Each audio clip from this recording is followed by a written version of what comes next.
Hello again. I have something different today. It's a Howard Miller quartz clock. It's in the shape of a ship's propeller blade, and I've had this for about 10 years when it just stopped running. I've replaced batteries, but this time that didn't do the trick. And although I've never tried to repair a quartz clock before, I thought I would give this one a try. So the first thing you want to do is figure out how to take it apart, and we'll see how it goes. It also happens to be an alarm clock, although I don't think anyone really uses that anymore. And if I can get it running, I might just lose the alarm hand. I really don't need it. But it appears as if this should come out through the front. So let's see how easy that is.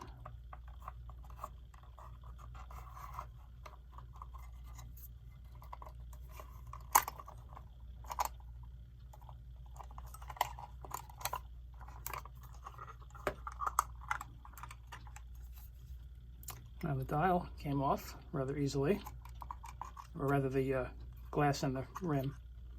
And here's the whole mechanism. Okay, we'll take off the hands.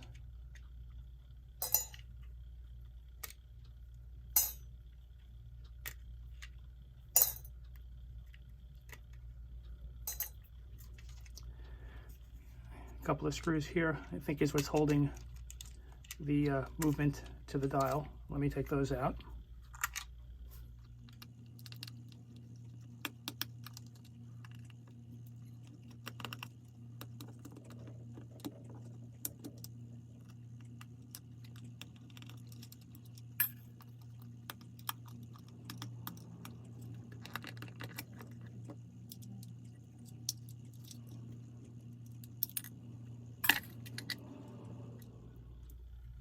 Take out the battery. And I want to try to open this up. Looks like some tabs all along the side I have to pry apart to get it out. And that could take a bit of time, so let me work on that. And when I have it just about off, I'll continue. The other thing I want to check first, though, is make sure the battery is good.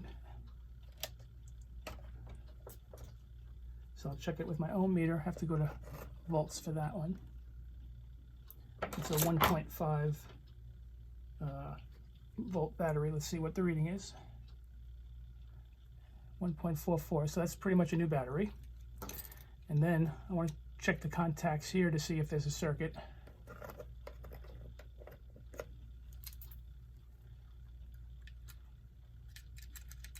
Oh, come on.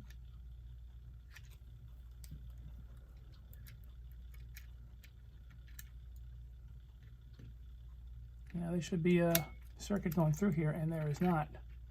And that could be the problem why it's not running. Interesting. Let me work on opening it up and we'll see what I can find. I've freed up the tabs all around the sides. Let me just take off the little knobs here before I open it up.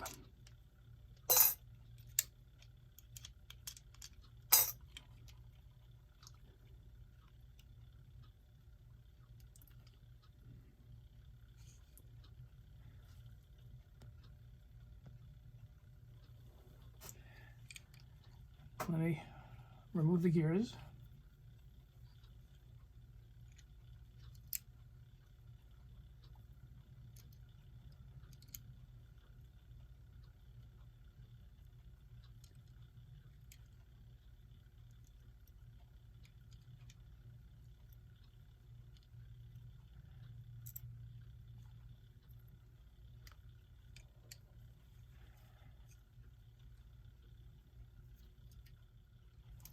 And this little piece over the whole integrated circuit, I imagine.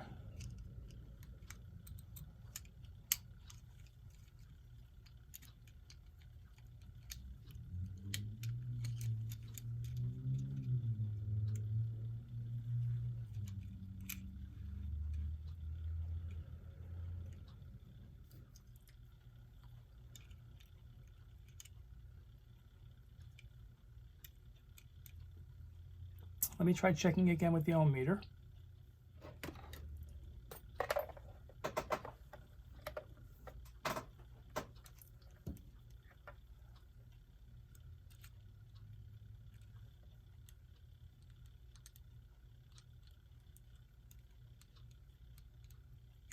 Well, we got a circuit there.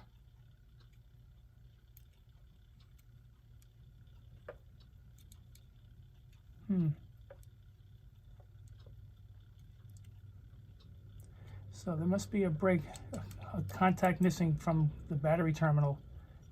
So let's see if I can figure out how to take this apart further.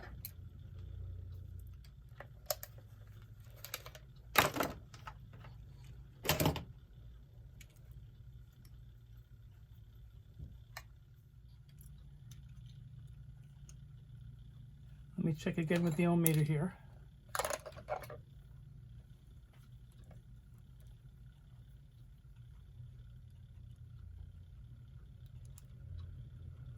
Circuit there and there.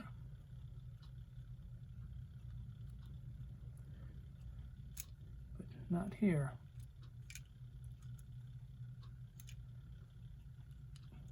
All right, something to do, I'm thinking the battery connection.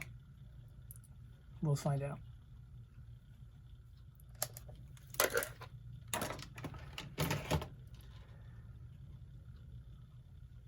I see one small screw here, I think holding this whole circuit board in. Let me try to remove that.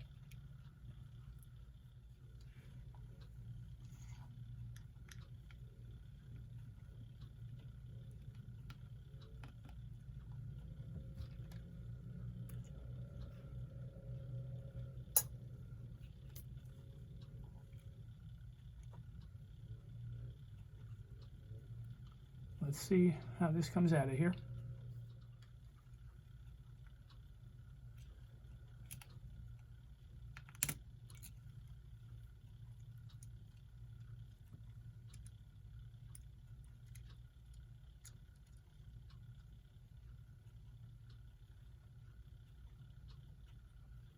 There you go.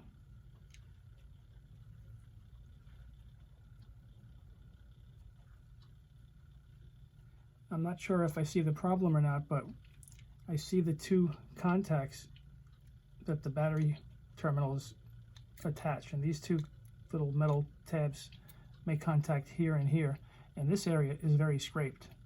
So perhaps this is not getting contact with here. And one way that I might be able to fix it, I'm thinking if I lay a thin little bit of solder on here, that might restore the connection. So let me give that a try, and once I have a bit of solder there, I'll continue. One thing I've noticed is if I touch the leads to where the metal seems to be intact, I get a reading. But if I touch the probe to where it's missing, I'm not getting a reading. So I do believe that if I just get some solder on that, it just might fix it.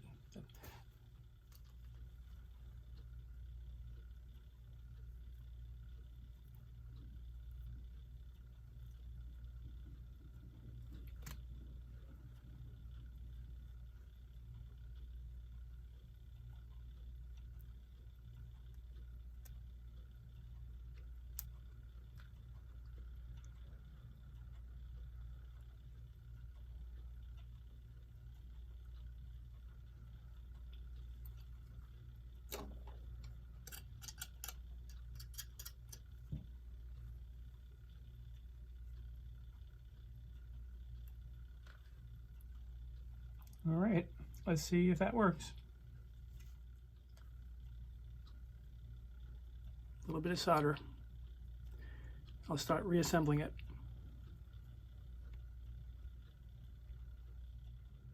And if this works, I think I figured out why the contact was scraped.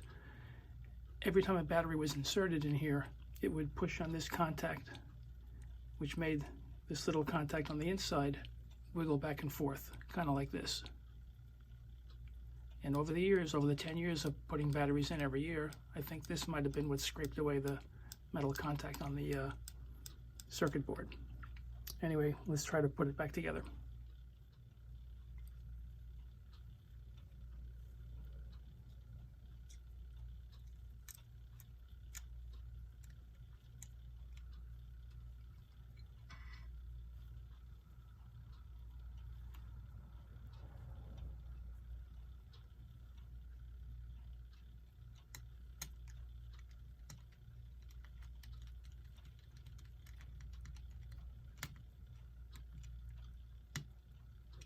Okay, the circuit board's back in.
Yep.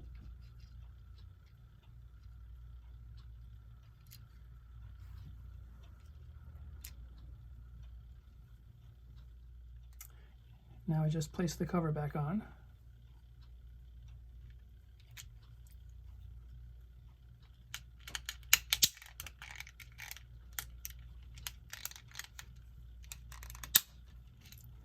All right, it's in place. Let's put in the battery and see if I got lucky. To make it easier to tell if it's running, I'm going to put the second hand on first. And then place it in the battery.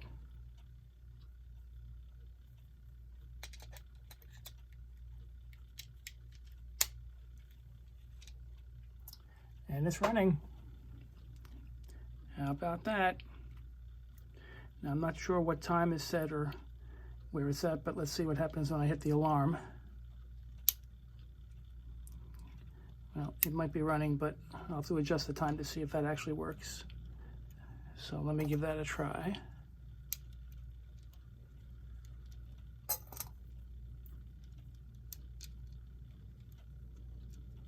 And the alarm is on.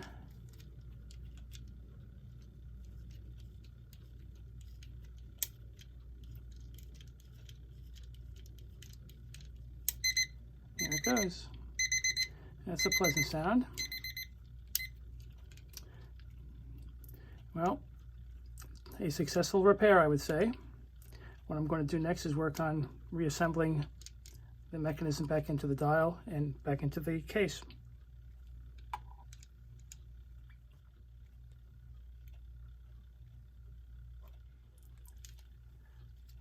I'll remove the second hand.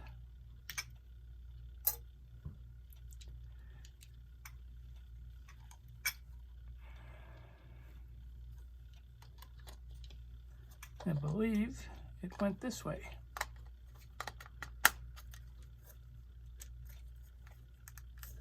I just have to place the two screws back in here.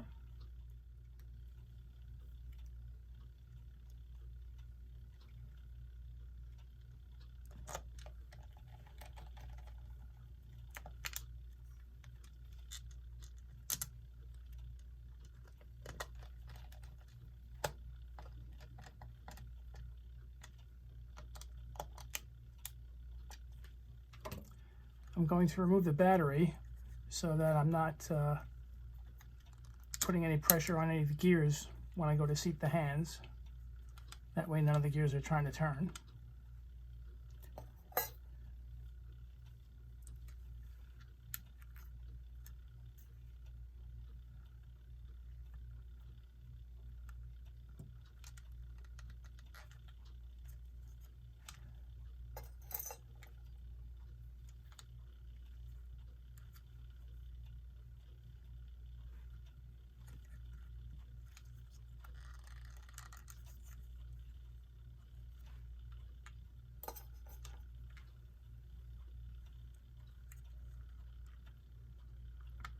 Now I'm not going to put on the alarm hand. I don't plan on using it as an alarm clock, and I think that aesthetically it detracts from the look of the clock. Let's put on the other stem and try to set the time.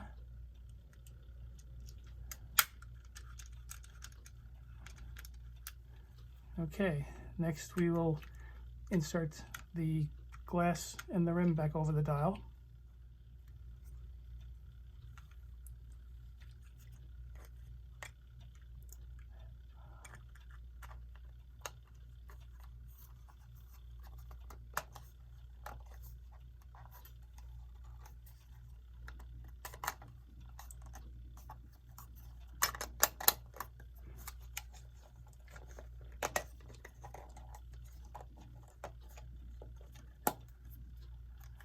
Okay.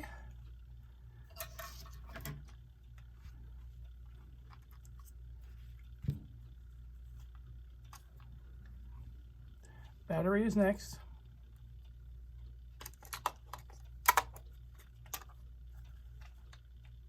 Still running. And this fits right in here.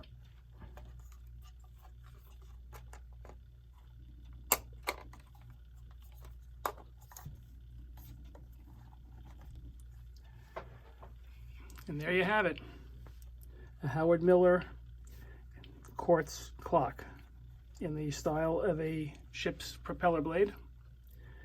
This was a pretty good repair. I'm quite pleased how it came out. I hope you enjoyed this video. Definitely different from my usual work on the electric clocks. Feel free to check out the others and leave any comments and questions. That pretty much wraps it up. Bye for now.